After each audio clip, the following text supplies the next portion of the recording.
Welcome to Pushing to the Front by Orison Swett Marden, one of the most influential classics in the history of self-help and success literature.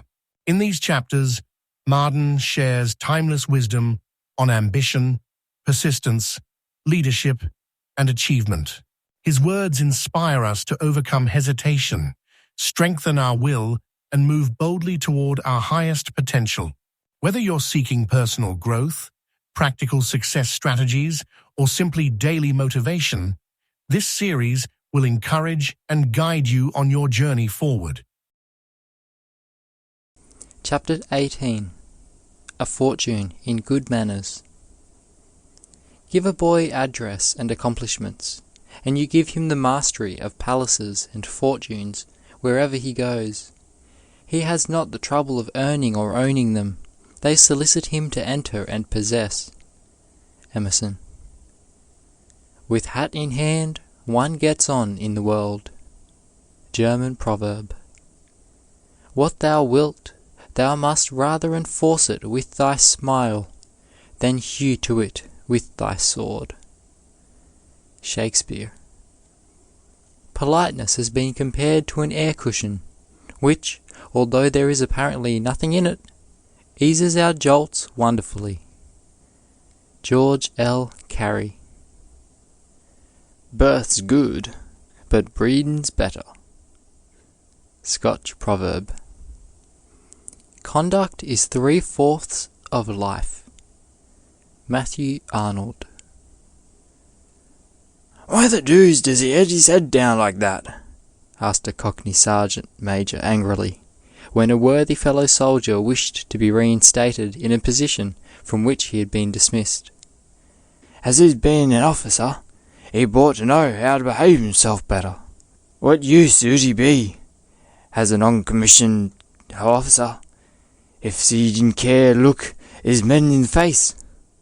If a man wants to be a soldier, he say, let him cock his chin up, switch his stick apart a bit, and give a crack over the head to anybody who comes fooling around him. Else he might just as well be a Methodist parson." The English is somewhat rude, but it expresses pretty forcibly the fact that a good bearing is indispensable to success as a soldier. Mind and manner have much to do with our influence and reputation in any walk of life. "Don't you wish you had my power?" asked the east wind of the zephyr. "Why, when I start, they hailed me by storm signals all along the coast. I can twist off a ship's mast as easily as you can waft thistledown. With one sweep of my wing I strew the coast from Labrador to Cape Horn with shattered ship timber. I can lift and have often lifted the Atlantic.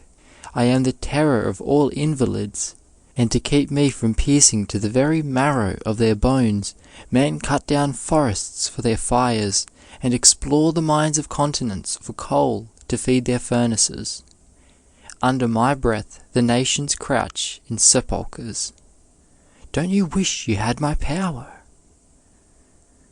Zephyr made no reply, but floated from out the bowers of the sky, and all the rivers and lakes and seas, all the forests and fields, all the beasts and birds and men smiled at its coming. Gardens bloomed, orchards ripened, silver wheat fields turned to gold. Fleecy clouds went sailing in the lofty heaven. The pinions of birds and the sails of vessels were gently wafted onward, and health and happiness were everywhere. The foliage and flowers and fruits and harvests, the warmth and sparkle and gladness and beauty and life were the only answer Zephyr gave to the insolent question of the proud but pitiless east wind. The story goes that Queen Victoria once expressed herself to her husband in rather a despotic tone, and Prince Albert, whose manly self-respect was smarting at her words, sought the seclusion of his own apartment, closing and locking the door. In about 5 minutes someone knocked. "Who is it?" inquired the prince. "It is I. Open to the Queen of England." haughtily responded Her Majesty. There was no reply. After a long interval, there came a gentle tapping, and the low-spoken words, "It is I, Victoria, your wife." Is it necessary to add that the door was opened, or that the disagreement was at an end? It is said that civility is to a man what beauty is to a woman. It creates an instantaneous impression in his behalf. The monk Basil, according to a quaint old legend, died while under the ban of excommunication by the Pope, and was sent in charge of an angel to find his proper place in the netherworld. But his genial disposition and great conversational powers won friends wherever he went.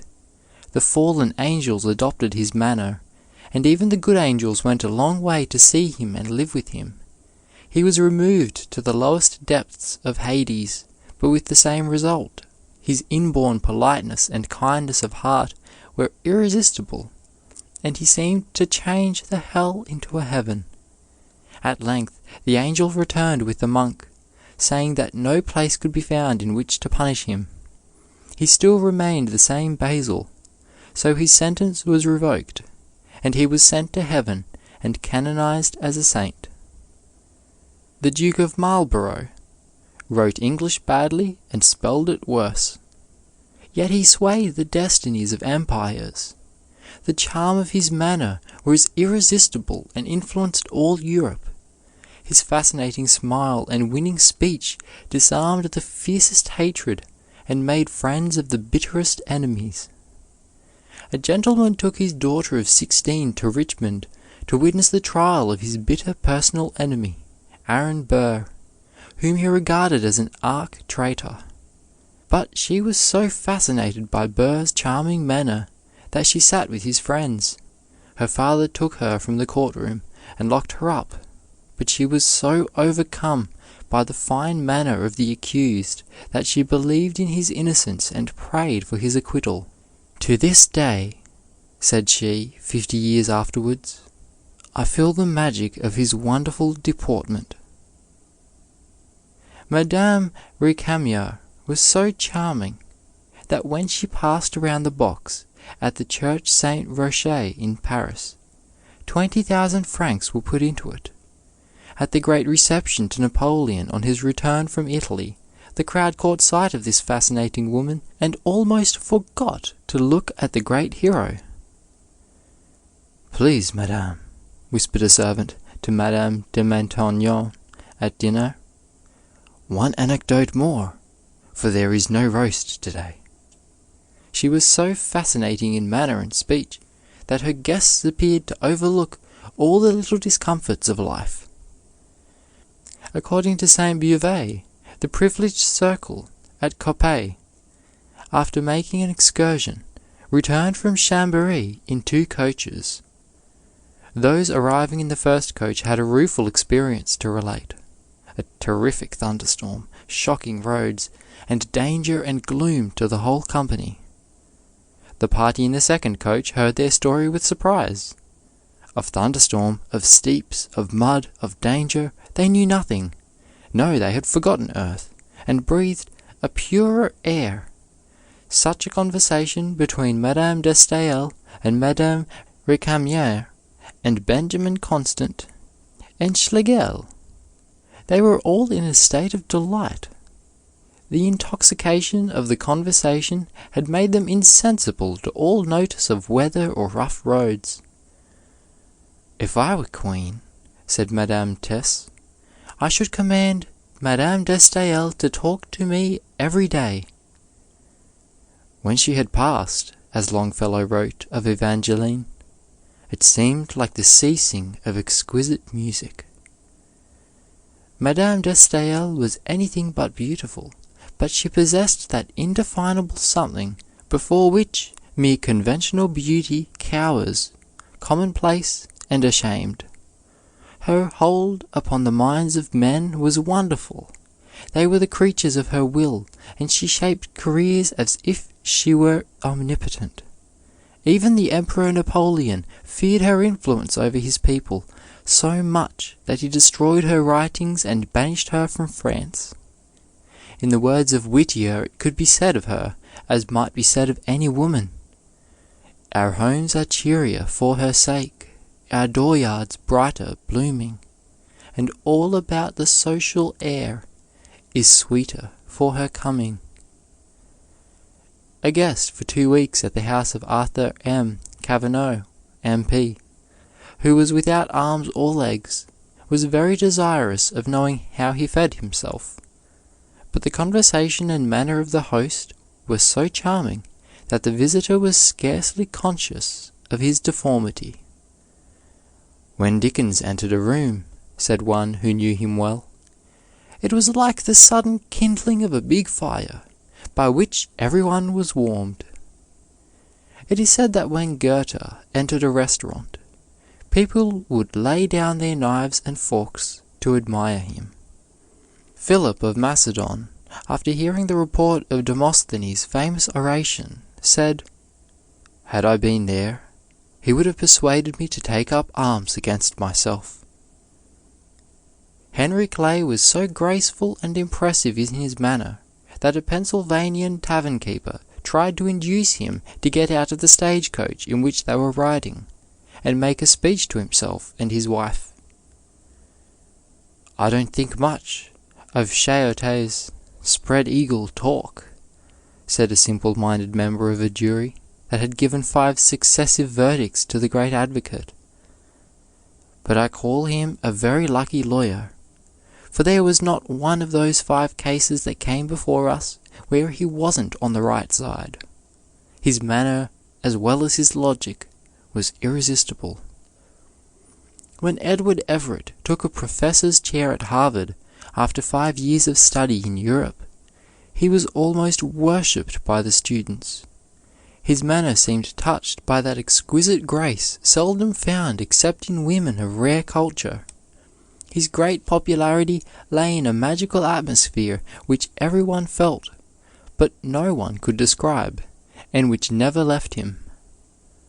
A New York lady had just taken her seat in a car on a train bound for Philadelphia, when a somewhat stout man, sitting just ahead of her, lighted a cigar.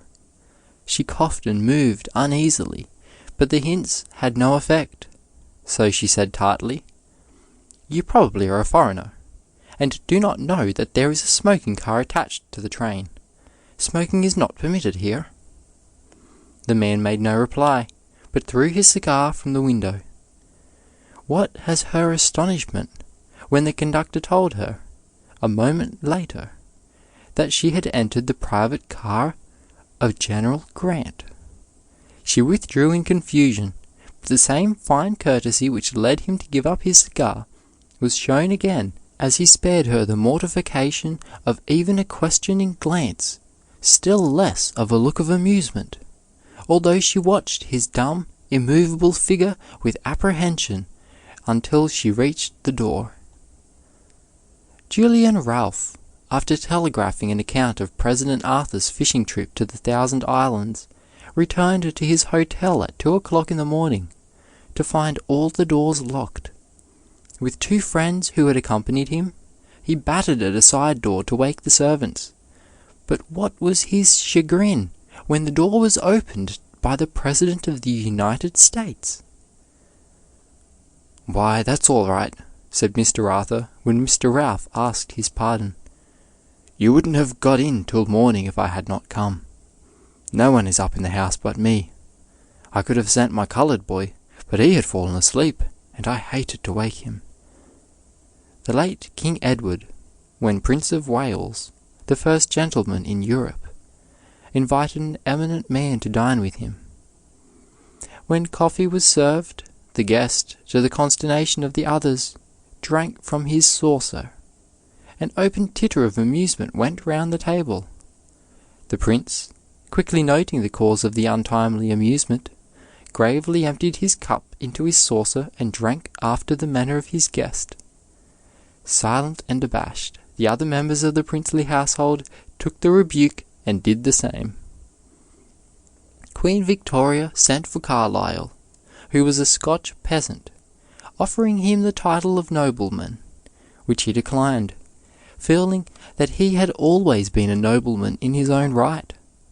He understood so little of the manners at court that, when presented to the Queen, after speaking to her a few minutes, being tired, he said, "Let us sit down, madam," whereat the courtiers were ready to faint, but she was great enough and gave a gesture that seated all her puppets in a moment.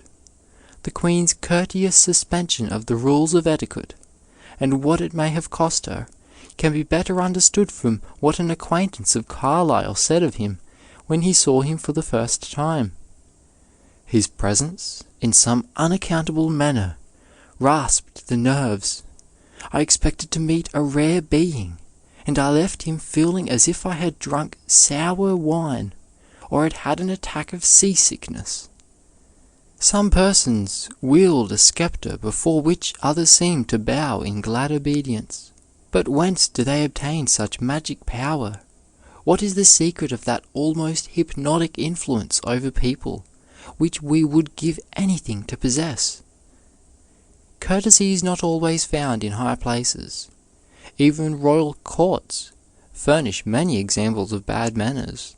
At an entertainment given years ago by Prince Edward and the Princess of Wales, to which only the very cream of society was admitted, there was such pushing and struggling to see the princess, who was then but lately married, that, as she passed through the reception rooms, a bust of the Princess Royal was thrown from its pedestal and damaged, and the pedestal upset, and the ladies, in their eagerness to see the princess, actually stood upon it. When Catherine of Russia gave receptions to her nobles, she published the following rules of etiquette upon cards: "Gentlemen will not get drunk before the feast is ended. Noblemen are forbidden to strike their wives in company. Ladies of the court must not wash out their mouths in the drinking glasses, or wipe their faces on the damask, or pick their teeth with forks." But today the nobles of Russia have no superiors in manners. Etiquette originally meant the ticket or tag tied to a bag to indicate its contents. If a bag had this ticket, it was not examined. From this, the word passed to cards upon which were printed certain rules to be observed by guests. These rules were the ticket, or the etiquette. To be the ticket, or, as it was sometimes expressed, to act or talk by the card, became the thing with the better classes. It was fortunate for Napoleon that he married Josephine before he was made commander-in-chief of the armies of Italy. Her fascinating manners and her wonderful powers of persuasion were more influential than the loyalty of any dozen men in France in attaching to him the adherents who would promote his interests. Josephine was to the drawing-room and the salon what Napoleon was to the field, a preeminent leader. The secret of her personality that made her the empress, not only of the hearts of the Frenchmen, but also of the nations her husband conquered, has been beautifully told by herself. "There is only one occasion," she said to a friend, "in which I would voluntarily use the words, 'I will,' namely, when I would say, 'I will that all around me be happy.'" It was only a glad "good morning" as she passed along the way, but it spread the morning's glory over the livelong day. A fine manner more than compensates for all the defects of nature. The most fascinating person is always the one of most winning manners, not the one of greatest physical beauty. The Greeks thought beauty was a proof of the peculiar favor of the gods, and considered that beauty only worth adorning and transmitting which was unmarred by outward manifestations of hard and haughty feeling. According to their ideal, beauty must be the expression of attractive qualities within, such as cheerfulness, benignity, contentment, charity, and love. Mirabeau was one of the ugliest men in France. It was said he had the face of a tiger pitted by smallpox, but the charm of his manner was almost irresistible. Beauty of life and character, as in art, has no sharp angles. Its lines seem continuous, so gently does curve melt into curve. It is sharp angles that keep many souls from being beautiful that are almost so.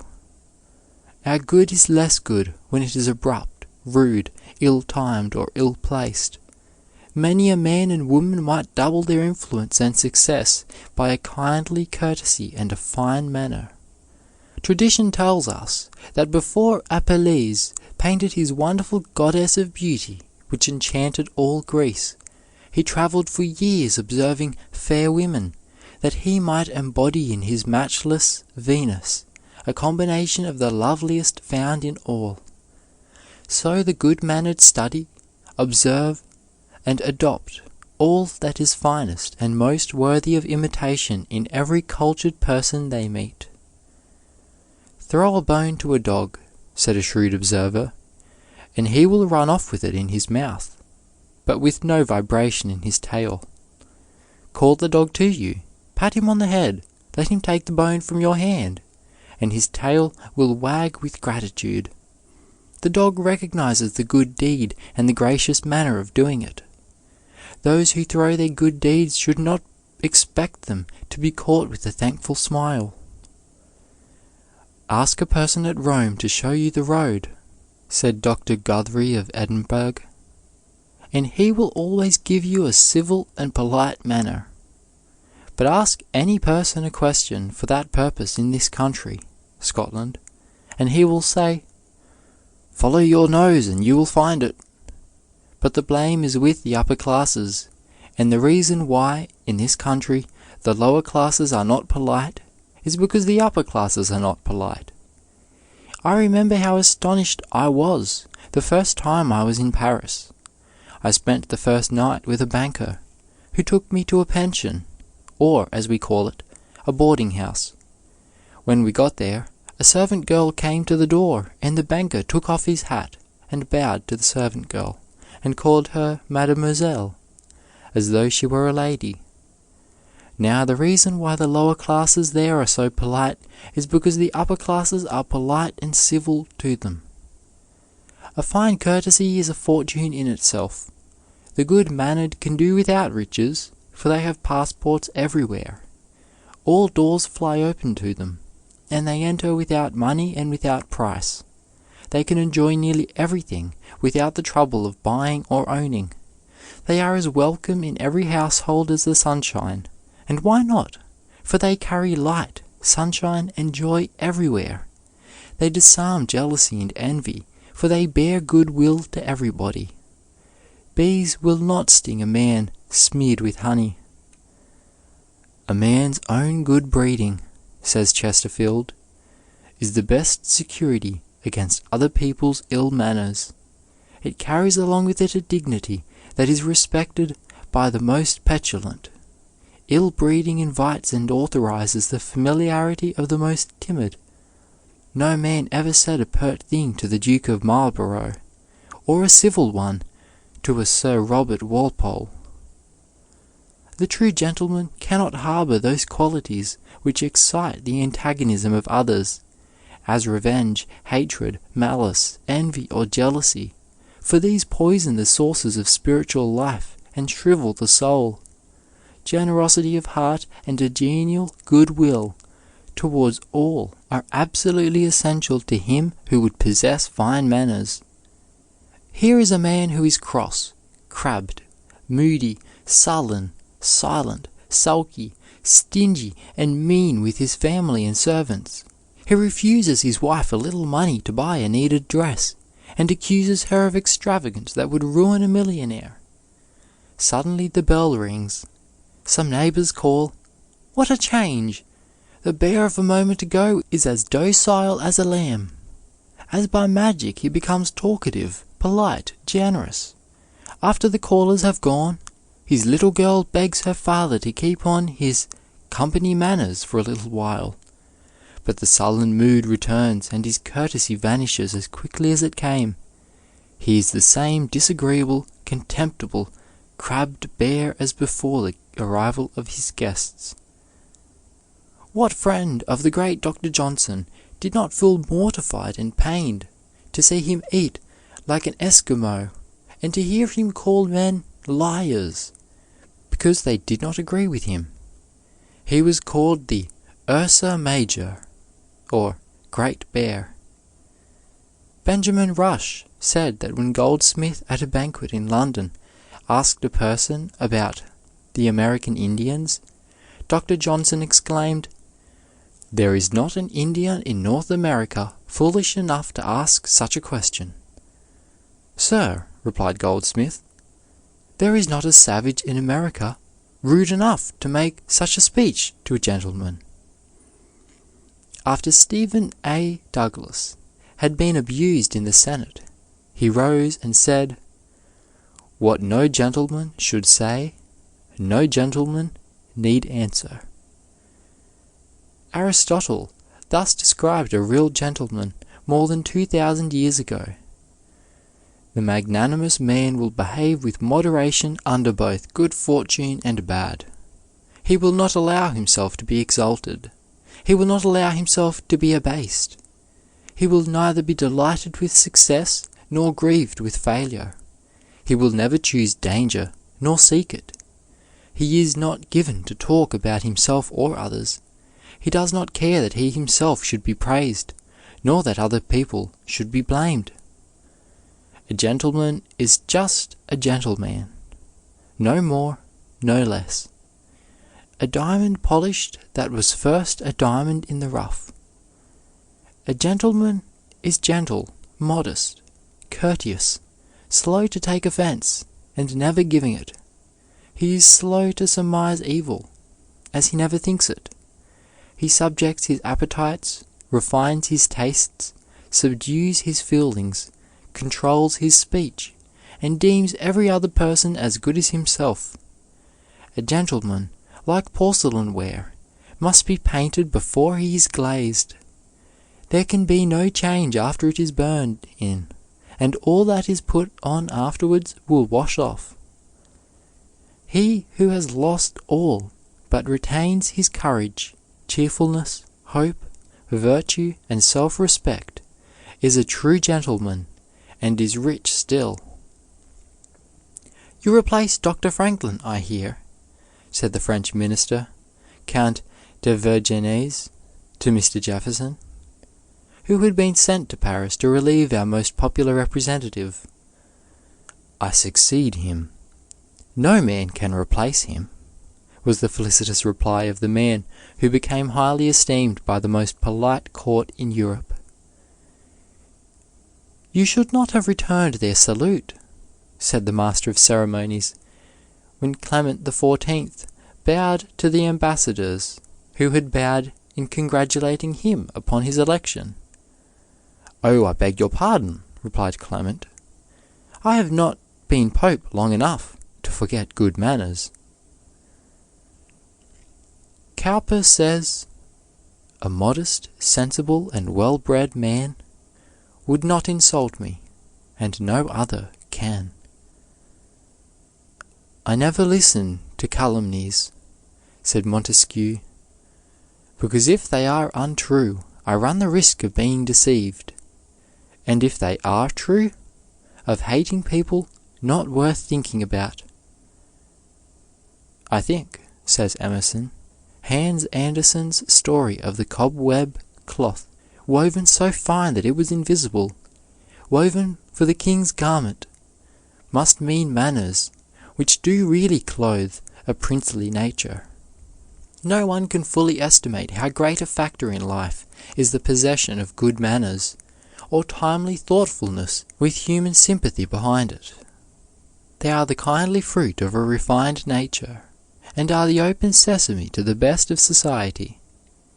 Manners are what vex or soothe, exalt or debase, barbarize or refine us by a constant, steady uniform, invincible operation, like that of the air we breathe. Even power itself has not half the might of gentleness, that subtle oil which lubricates our relations with each other, and enables the machinery of society to perform its functions without friction. "Have you not seen in the woods in a late autumn morning," asks Emerson, "a poor fungus or mushroom, a plant without any solidity, nay, that seemed nothing but a soft mush or jelly, by its constant, total, and inconceivably gentle pushing, managed to break its way up through the frosty ground, and actually to lift a hard crust on its head. It is the symbol of the power of kindness." "There is no policy like politeness," says Magoon, "since a good manner often succeeds where the best tongue has failed. The art of pleasing is the art of rising in the world. The politest people in the world, it is said, are the Jews. In all ages they have been maltreated and reviled, and despoiled of their civil privileges and their social rights. Yet are they everywhere polite and affable. They indulge in few or no recriminations, are faithful to old associations, more considerate of the prejudices of others than others are of theirs, not more worldly minded and money-loving than people generally are, and, everything considered, they surpass all nations in courtesy, affability, and forbearance. Men, like bullets, says Richter, go farthest when they are smoothest. Napoleon was much displeased on hearing that Josephine had permitted General Lorges, a young and handsome man, to sit beside her on the sofa. Josephine explained that, instead of its being General Lorges, it was one of the aged generals of his army, entirely unused to the customs of courts. She was unwilling to wound the feelings of the honest old soldier, and so allowed him to retain his seat. Napoleon commended her highly for her courtesy. President Jefferson was one day riding with his grandson, when they met a slave who took off his hat and bowed. The president returned the salutation by raising his hat, but the grandson ignored the civility of the Negro. "Thomas," said the grandfather, "do you permit a slave to be more of a gentleman than yourself?" "Lincoln was the first great man I talked with freely in the United States," said Fred Douglass, "who in no single instance reminded me of the difference between himself and me, of the difference in color." "Eat at your own table," says Confucius, "as you would eat at the table of the king." If parents were not careless about the manners of their children at home, they would seldom be shocked or embarrassed at their behavior abroad. James Russell Lowell was as courteous to a beggar as to a lord, and was once observed holding a long conversation in Italian with an organ grinder, whom he was questioning about scenes in Italy with which they were each familiar. In hastily turning the corner of a crooked street in London, a young lady ran with great force against a ragged beggar boy, and almost knocked him down. Stopping as soon as she could, she turned around and said very kindly, "I beg your pardon, my little fellow. I am very sorry that I ran against you." The astonished boy looked at her a moment, and then, taking off about 3/4 of a cap, made a low bow and said, while a broad, pleasant smile overspread his face, "You have my pardon, miss, and welcome, and the next time you run agin me, you can knock me clean down and I won't say a word." After the lady had passed on, he said to a companion, "I say, Jim, it's the first time I ever had anybody ask me pardon, and it kinda took me off my feet." "Respect the burden, madam, respect the burden," said Napoleon, as he courteously stepped aside at St. Helena to make way for a labourer bending under a heavy load, while his companion seemed inclined to keep the narrow path. A Washington politician went to visit Daniel Webster at Marshfield, Massachusetts, and in taking a short cut to the house, came to a stream which he could not cross. Calling to a rough-looking farmer nearby, he offered a quarter to be carried to the other side. The farmer took the politician on his broad shoulders and landed him safely, but would not take the quarter. The old rustic presented himself at the house a few minutes later, and to the great surprise and chagrin of the visitor, was introduced as Mr. Webster. Garrison was as polite to the furious mob that tore his clothes from his back and dragged him through the streets as he could have been to a king. He was one of the serenest souls that ever lived. Christ was courteous, even to his persecutors, and in terrible agony on the cross, he cried, "Father, forgive them, for they know not what they do." St. Paul's speech before Agrippa is a model of dignified courtesy, as well as of persuasive eloquence. Good manners often prove a fortune to a young man. Mr. Butler, a merchant in Providence, R.I., had once closed his store, and was on his way home when he met a little girl who wanted a spool of thread. He went back, opened the store, and got the thread. This little incident was talked of all about the city, and brought him hundreds of customers. He became very wealthy, largely because of his courtesy. Ross Winans of Baltimore owed his great success and fortune largely to his courtesy to two foreign strangers. Although his was but a fourth-rate factory, his great politeness in explaining the minutest details to his visitors was in such marked contrast with the limited attention they had received in large establishments that it won their esteem. The strangers were Russians sent by their Tsar, who later invited Mr. Winans to establish locomotive works in Russia. He did so, and soon his profits resulting from his politeness were more than $100,000 a year. A poor curate saw a crowd of rough boys and men laughing and making fun of two aged spinsters dressed in antiquated costume. The ladies were embarrassed and did not dare enter the church. The curate pushed through the crowd, conducted them up the central aisle, and amid the titter of the congregation gave them choice seats. These old ladies, although strangers to him, at their death left the gentle curate a large fortune. Courtesy pays. Not long ago a lady met the late President Humphrey of Amherst College, and she was so much pleased with his great politeness that she gave a generous donation to the college. "Why did our friend never succeed in business?" asked a man returning to New York after years of absence.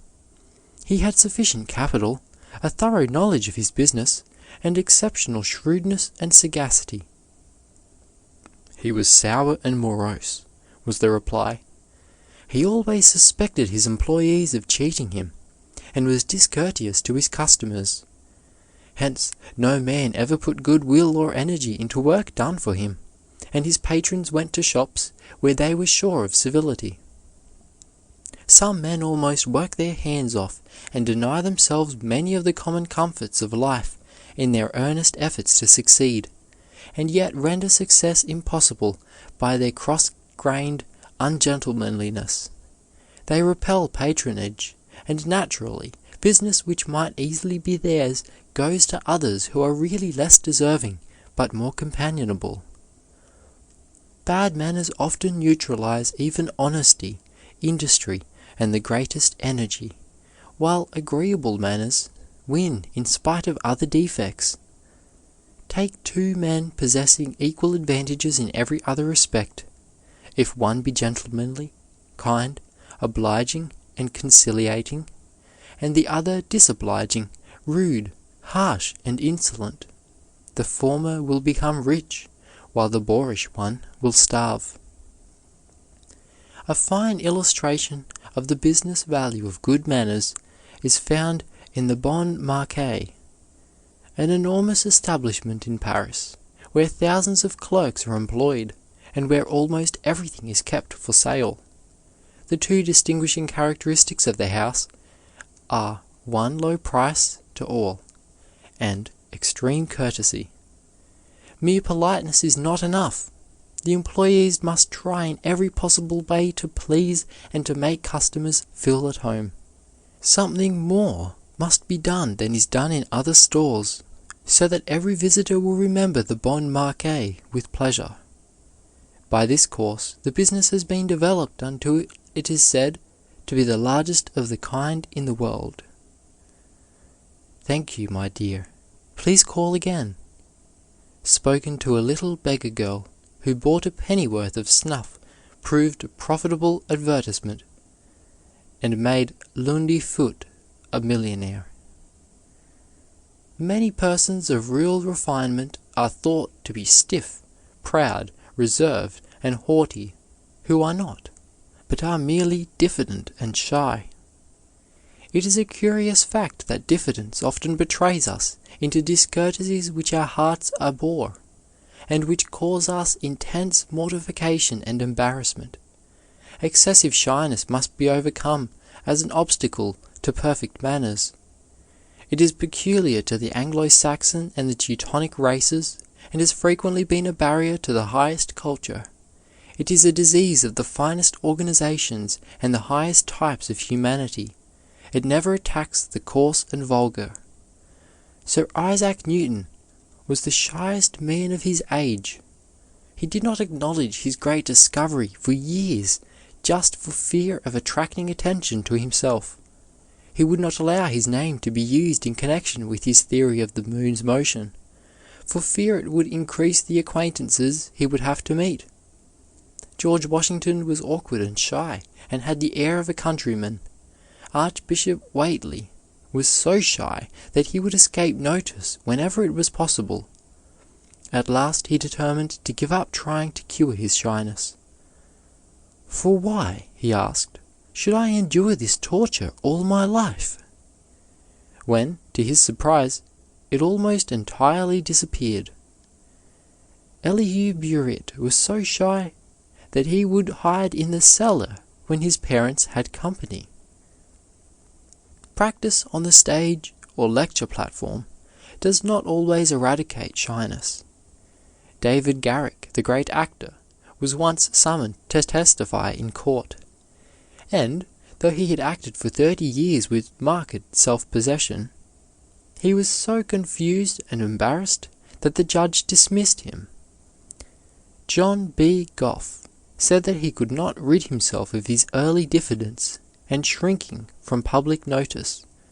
He said that he never went on the platform without fear and trembling, and would often be covered with cold perspiration.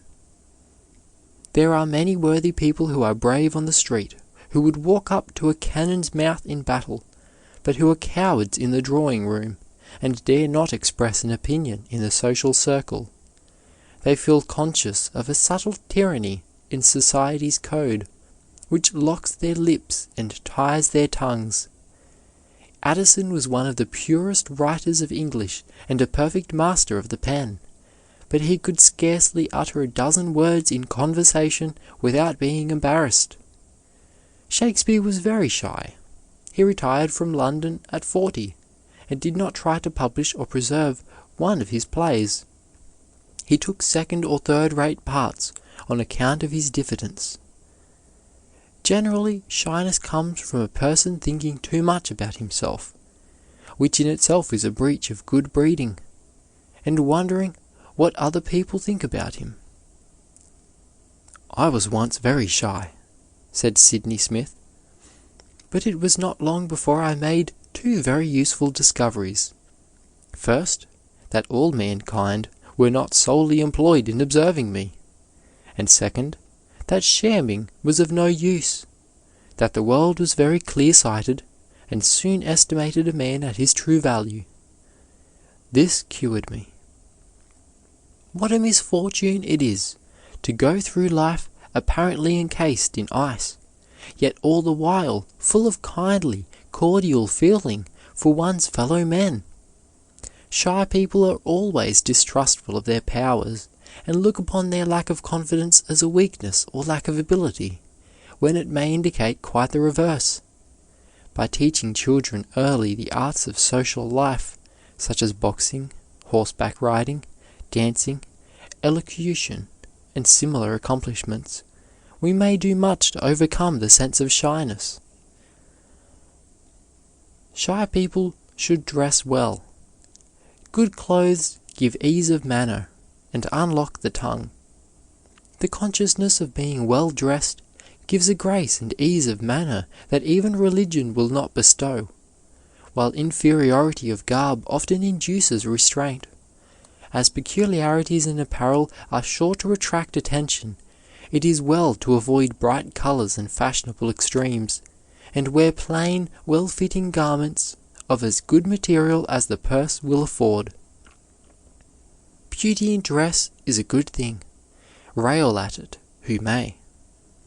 But it is a lower beauty, for which a higher beauty should not be sacrificed. They love dress too much who give it their first thought, their best time, or all their money, who for it neglect the culture of the mind or heart, or the claims of others on their service, who care more for dress than for their character, who are troubled more by an unfashionable garment than by a neglected duty.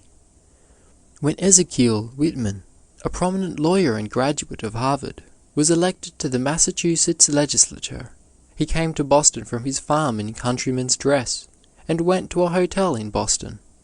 He entered the parlor and sat down, when he overheard the remark between some ladies and gentlemen, "Ah, here comes a real homespun countryman. He is fun."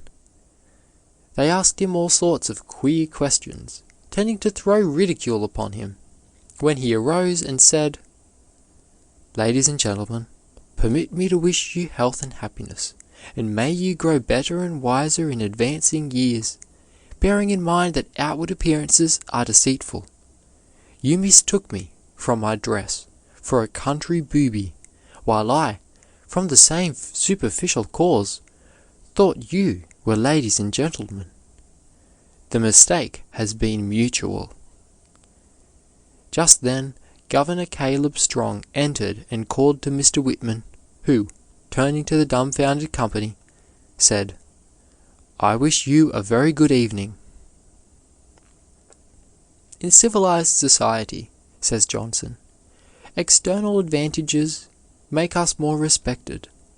A man with a good coat upon his back meets with a better reception than he who has a bad one. One cannot but feel that God is a lover of the beautiful. He has put robes of beauty and glory upon all his works. Every flower is dressed in richness. Every field blushes beneath a mantle of beauty. Every star is veiled in brightness. Every bird is clothed in the habiliments of the most exquisite taste.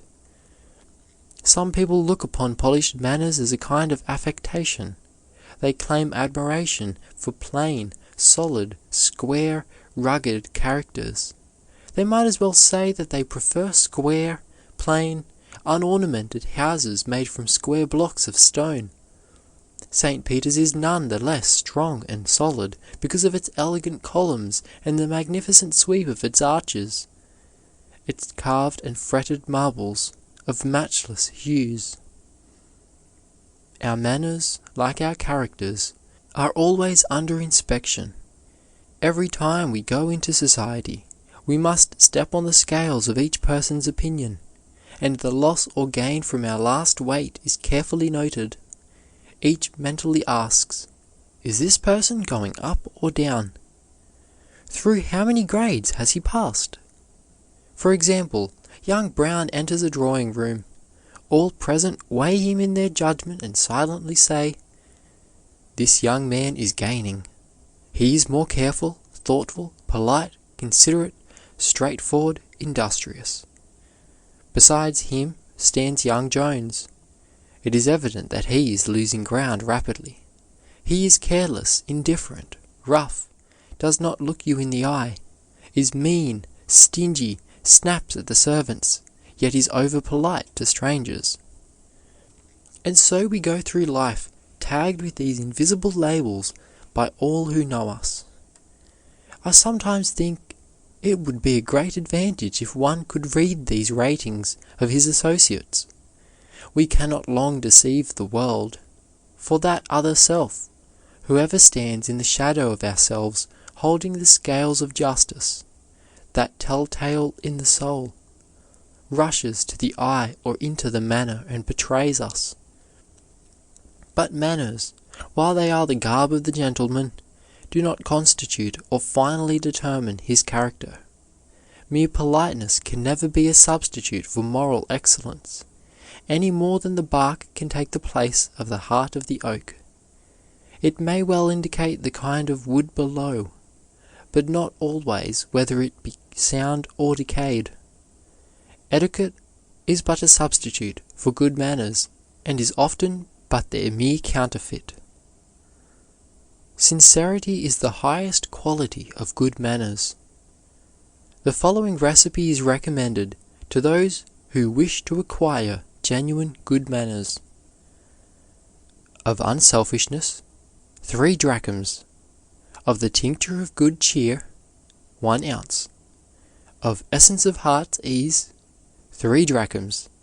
Of the extract of the rose of Sharon, 4 ounces. Of the oil of charity, 3 drachms, and no scruples.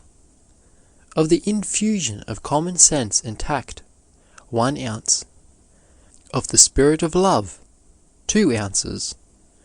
The mixture to be taken whenever there is the slightest symptom of selfishness, exclusiveness, meanness, or I am better than you-ness. Pattern after him who gave the golden rule, and who was the first true gentleman that ever breathed. End of Chapter 18. A Fortune in Good Manners. If you enjoy timeless wisdom like this, consider subscribing for more audiobooks just like it. Chapter 19. Self-consciousness and timidity, foes to success. Timid, shy people are morbidly self-conscious. They think too much about themselves. Their thoughts are always turned inward. They are always analyzing, dissecting themselves, wondering how they appear and what people think of them. If these people could only forget themselves and think of others, they would be surprised to see what freedom, ease, and grace they would gain, what success in life they would achieve. Timidity, shyness, and self-consciousness belong to the same family. We usually find all where we find any one of these qualities, and they are all enemies of peace of mind, happiness, and achievement. No one has ever done a great thing while his mind was centered upon himself. We must lose ourselves before we can find ourselves. Self-analysis is valuable only to learn our strength, fatal if we dwell upon our weaknesses. Thousands of young people are held back from undertaking what they long to do, and are kept from trying to make real their great life dreams, because they are afraid to jostle with the world. They shrink from exposing their sore spots and sensitive points, which smart from the lightest touch. Their supersensitiveness makes cowards of them. Oversensitiveness, whether in man or woman, is really an exaggerated form of self-consciousness. It is far removed from conceit or self-esteem, yet it causes one's personality to overshadow everything else. A sensitive person feels that whatever he does, wherever he goes, or whatever he says, he is the center of observation. He imagines that people are criticizing his movements, making fun at his expense, or analyzing his character, when they are probably not thinking of him at all. He does not realize that other people are too busy and too much interested in themselves and other things to devote to him any of their time beyond what is absolutely necessary. When he thinks they are aiming remarks at him, putting slights upon him, or trying to hold him up to the ridicule of others, they may not be even conscious of his presence. Morbid sensitiveness requires heroic treatment. A sufferer who wishes to overcome it must take himself in hand as determinedly as he would if he wished to get control of a quick temper, or to rid himself of a habit of lying, or stealing, or drinking, or any other defect which prevented his being a whole man. "What shall I do to get rid of it?" asks the victim. Think less of yourself and more of others. Mingle freely with people. Become interested in things outside of yourself. Do not brood over what is said to you, or analyze every simple remark until you magnify it into something of the greatest importance. Do not have such a low and unjust estimate of people as to think they are bent on nothing but hurting the feelings of others, and depreciating and making light of them on every possible occasion. A man who appreciates himself at his true value, and who gives his neighbours credit for being at least as good as he is, cannot be a victim of oversensitiveness.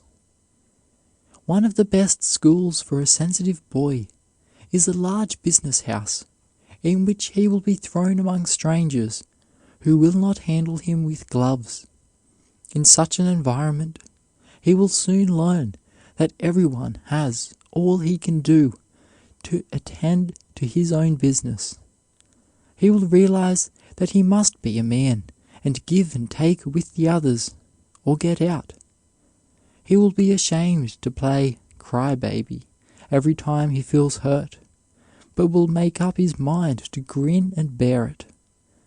Working in competition with other people, and seeing that exactly the same treatment is given to those above him as to himself, takes the nonsense out of him. He begins to see that the world is too busy to bother itself especially about him, and that, even when people look at him, they are not usually thinking of him. A college course is of inestimable value to a boy or girl of over-refined sensibilities. Oftentimes, when boys enter college as freshmen, they are so touchy that their sense of honor is constantly being hurt, and their pride stung by the unconscious thrusts of classmates and companions. But after they have been in college a term, and have been knocked about and handled in a rough but good-humored manner by youths of their own age, they realize that it would be the most foolish thing in the world to betray resentment.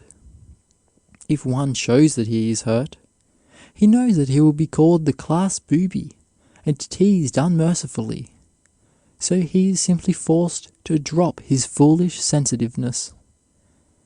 Thousands of people are out of positions and cannot keep places when they get them because of this weakness. Many a good businessman has been kept back or even ruined by his quickness to take offense or to resent a fancied slight. There is many a clergyman, well educated and able, who is so sensitive that he cannot keep a pastorate long.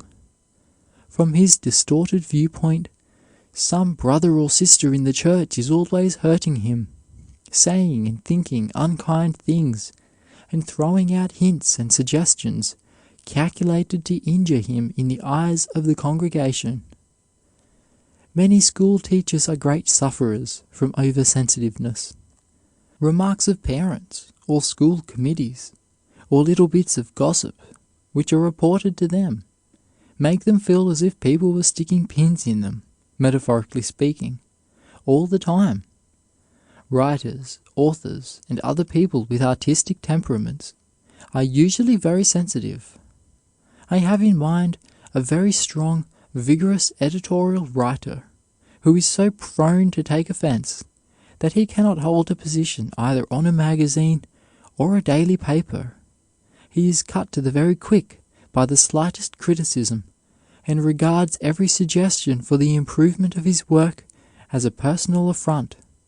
He always carries about an injured air, a feeling that he has been imposed upon, which greatly detracts from an otherwise agreeable personality. The great majority of people, no matter how rough in manner or bearing, are kind-hearted, and would much rather help than hinder a fellow being. But they have all they can do to attend to their own affairs, and have no time to spend in minutely analyzing the nature and feeling of those whom they meet in the course of their daily business. In the busy world of affairs, it is give and take, touch and go, and those who expect to get on must rid themselves of all morbid sensitiveness. If they do not, they doom themselves to unhappiness and failure. Self-consciousness is a foe to greatness in every line of endeavor. No one ever does a really great thing until he feels that he is a part of something greater than himself, until he surrenders to that greater principle. Some of our best writers never found themselves, never touched their power, until they forgot their rules for construction, their grammar, their rhetorical arrangement, by losing themselves in their subject. Then they found their style. It is when a writer is so completely carried away with his subject that he cannot help writing, that he writes naturally. He shows what his real style is. No orator has ever electrified an audience while he was thinking of his style, or was conscious of his rhetoric, or trying to apply the conventional rules of oratory. It is when the orator's soul is on fire with his theme, and he forgets his audience, forgets everything but his subject, that he really does a great thing.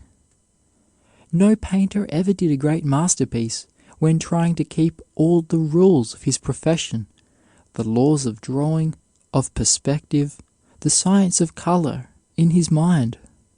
Everything must be swallowed up in his zeal, fused in the fire of his genius. Then, and then only, can he really create. No singer ever captivated her audience until she forgot herself, until she was lost in her song. Could anything be more foolish and short-sighted than to allow a morbid sensitiveness to interfere with one's advancement in life? I know a young lady with a superb mind and a fine personality, capable of filling a superior position, who has been kept in a very ordinary situation for years, simply because of her morbid sensitiveness.